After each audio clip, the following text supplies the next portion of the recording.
নমস্কার বন্ধুরা, আমি সুমি। আপনারা দেখছেন সুমির রান্নাঘর। আজকে খুবই সিম্পল, খুবই কম সময়ে টক ফলের চাটনি বানিয়ে দেখাবো।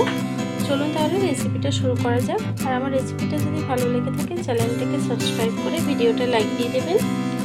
চলুন তাহলে রেসিপিটা শুরু করা যাক। দেখুন বন্ধুরা, আমি চাটনিটা করার জন্য আমি কিছুটা টক ফল নিয়ে নিয়েছি। আমি টক ফল দিয়েই চাটনিটা করবো। এখন টক ফলগুলো আমি ছাড়িয়ে নিয়েছি। কীভাবে ছাড়িয়েছি আপনাদেরকে দেখিয়ে দেব। দেখুন বন্ধুরা, টক ফলটা নিয়ে পিছন দিক থেকে আমি এভাবে একটু কেটে দেব। কাটা করে এইভাবেই ভিতরের যে ফলটা পিছন দিক থেকে চাকুটা দিয়ে একটু পুশ করলে কিন্তু ফলটা বেরিয়ে আসবে। এভাবেই ফলগুলোকে আমি ছাড়িয়ে নিয়েছি। আরও একটা ছাড়িয়ে আপনাদেরকে দেখিয়ে দিচ্ছি। দেখুন, এভাবেই কিন্তু আমি ফলগুলোকে ছাড়িয়ে নিয়েছি।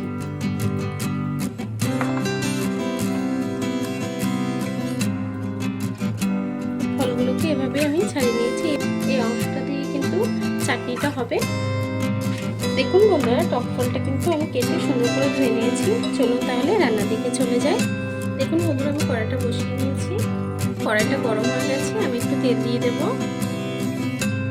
তেলটা গরম হয়ে গেছে, দিয়ে দেবো একটা শুকনো লঙ্কা ফোড়ন, দুটো তেজপাতা, দিয়ে দেবো 1 চামচ সর্ষে। সর্ষেটা দিয়ে একটু নেড়ে নেব।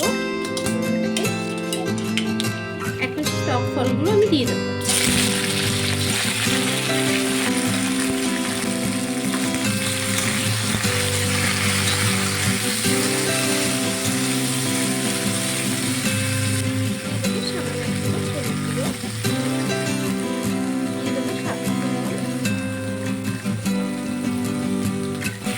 সবকিছুকে একসঙ্গে একটু রান্না করে নেবো যতক্ষণ ফুলটা নরম না হয়ে আসছে।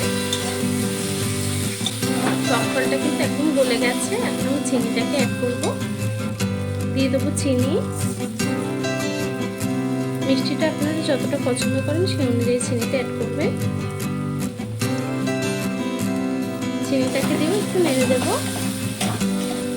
চিনিটা যতক্ষণ না গলছে আমি গ্যাসটাকে লো ফ্লেমে দিয়ে রাখবো। চিনিটা কিন্তু সুন্দরভাবে গলে গেছে।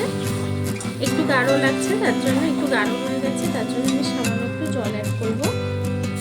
খুবই সামান্য আমি একটু জল অ্যাড করলাম। জলটাকে দিয়ে চাটনিটাকে আমি আরও কিছুক্ষণ রান্না করব। দেখুন বন্ধুরা, আমার চাটনিটা কিন্তু হয়ে গেছে।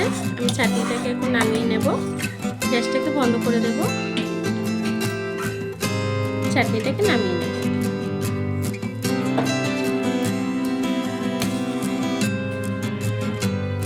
দেখুন বন্ধুরা, আমার টক ফলের চাটনিটা কিন্তু হয়ে গেছে। কেমন হয়েছে এই সিম্পল রেসিপিটা আপনারা কমেন্ট বক্সে জানাবেন। আর ভিডিওটা ভালো লেগে থাকলে চ্যানেলটিকে সাবস্ক্রাইব করে ভিডিওটা লাইক দিয়ে দেবেন। আর এতক্ষণ